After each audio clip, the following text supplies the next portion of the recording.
మహానాడు పెద్ద ఎత్తున కార్యకర్తలు నాయకులు తరలివచ్చి మహానాడుని జయప్రదం చేశారు.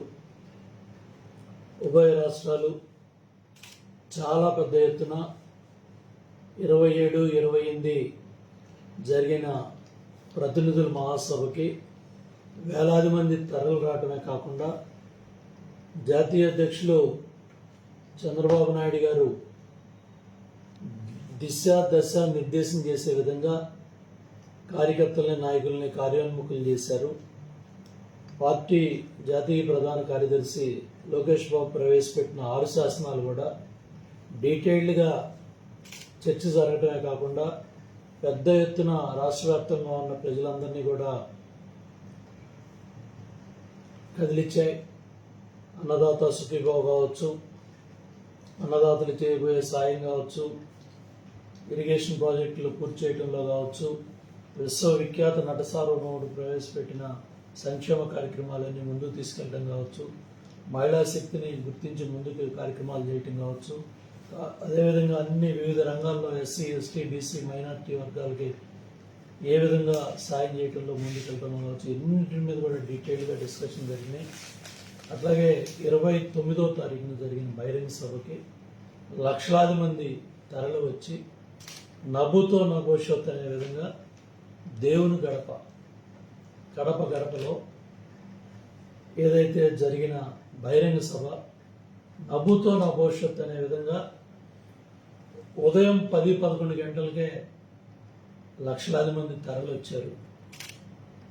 చరిత్రలో అనుకున్న సమయం కన్నా కూడా ముందుగా మహానాడుని ప్రారంభం చేయటం, ఎన్నో తుఫాన్ హెచ్చరికలు ఉన్నప్పటికి కూడా, వర్ష పడుతుందని అందరూ అనుకున్నప్పటికీ కూడా మరి దేవుడు కూడా కలిసి వచ్చి, ప్రకృతి కూడా కలిసి వచ్చి, స్వర్గీయ నందమూరి తారక రామారావు గారి ఆశీస్సులు జరిగిన మహానాడు 3 రోజుల కార్యక్రమంలో చాలా పెద్ద ఎత్తున కార్యకర్తలు, నాయకులు లక్షలాది మంది పాల్గొని విజయవంతం చేశారు.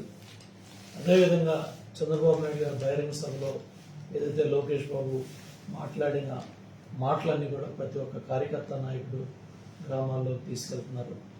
అట్లాగే జగన్మోహన్ రెడ్డి ఏదైతే 5 సంవత్సరాలు ప్యాలెస్ పరిపాలన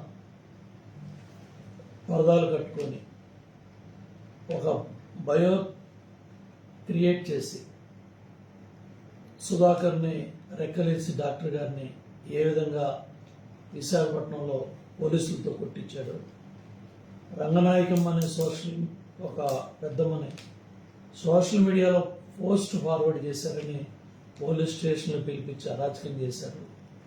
అట్లాగే కిషోర్ అని విశాఖపట్నంలో ఒక సోషల్ మీడియాలో పోస్ట్ పెట్టారనే కక్షతో కరోనా సమయంలో కర్నూలు స్టేషన్లో తిప్పి ఆయన చనిపోవటానికి కారణమయ్యారు.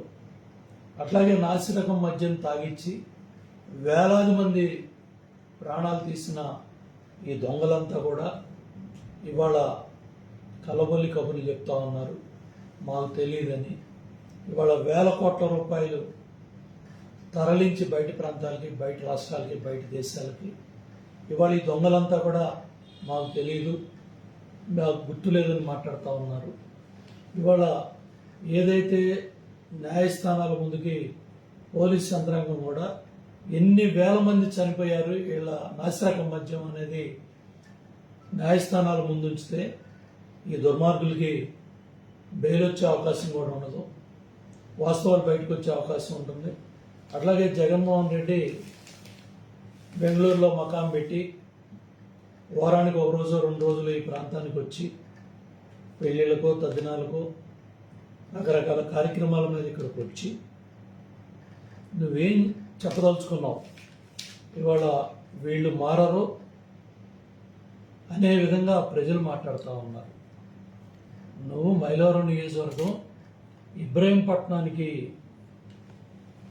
వివాహ రిసెప్షన్కి వచ్చి మాజీ మంత్రి జోగి రమేష్ ఇంటికి మీ అరాచక శక్తులు, వైసీపీ ముసుగులో ఉన్న అరాచక శక్తులు సైకిళ్ళని నడి రోడ్డు మీద పడేసి విరంగం తాగి తందనాలాడి ఒక అరాచకాన్ని సృష్టిస్తూ ఉంటే ఇదేనా వైసీపీ బ్యాచ్?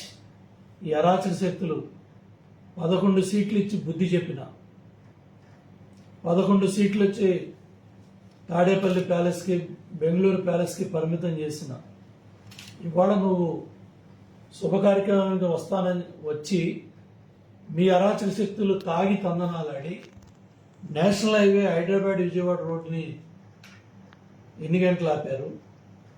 ఇవాళ హైవే మీద మీ బాణాసంచాలు, మీ అరాచకాలు, ఇవాళ సైకిళ్ళు రోడ్డు మీద పడేసి ఏరంగాలు చేయటం, ఈ రౌడీ షీటర్లు, అరాచక శక్తులు ఏం సందేశం ఇవ్వాలనుకున్నారు జగన్మోహన్ రెడ్డి వైసీపీ పార్టీ? బుద్ధి జ్ఞానం లేకుండా ప్రజలు మీకు బుద్ధి చెప్పినా ఇవాళ మహానాడు జయప్రదమనే అక్కస్సు తట్టుకోలేక జిల్లా నాయకత్వం కానీ ఇవాళ గొల్లపూడిలో ఎన్టీ రామారావు గారి బొమ్మ ముందు గంగిరెద్దులను పెట్టి మా నాయకులు బొమ్మలు దొక్కిచ్చారు. ఆ రోజు కూడా ఆ గంగిరెద్దులు ఆ బొమ్మలు దొక్కిస్తా ఉంటే ఆ పేదవాడు ఆ దుర్మార్గం చూడలేక ఊరుదులు పెట్టి కూడా వెళ్ళిపోయాడు. ప్రభుత్వం అధికారంలోకి వచ్చేదాకా మళ్ళీ నేను ఈ ఊళ్ళోకి రానని. ఈ అరాచక శక్తులు నిన్న జగన్మోహన్ రెడ్డి ఇబ్రహీం పర్యటన ఆ సైకిల్ మీద మీ వీరంగం అంటే ఎంతగా దిగజారిపోయారు అంటే ఏంటి ఈ అరాచకాలు?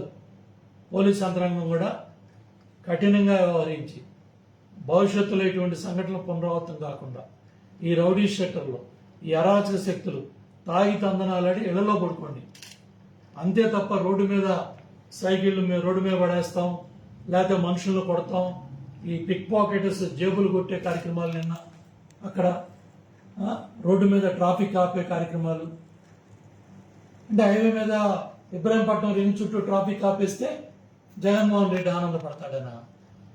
జనాన్ని పోగేసుకున్నామని రోడ్డు మీద ఉండే ప్రజల్ని ఈ దిగజారుడు రాజకీయాలు చేయొద్దని వైసీపీ పార్టీని హెచ్చరిస్తా ఉన్నాం.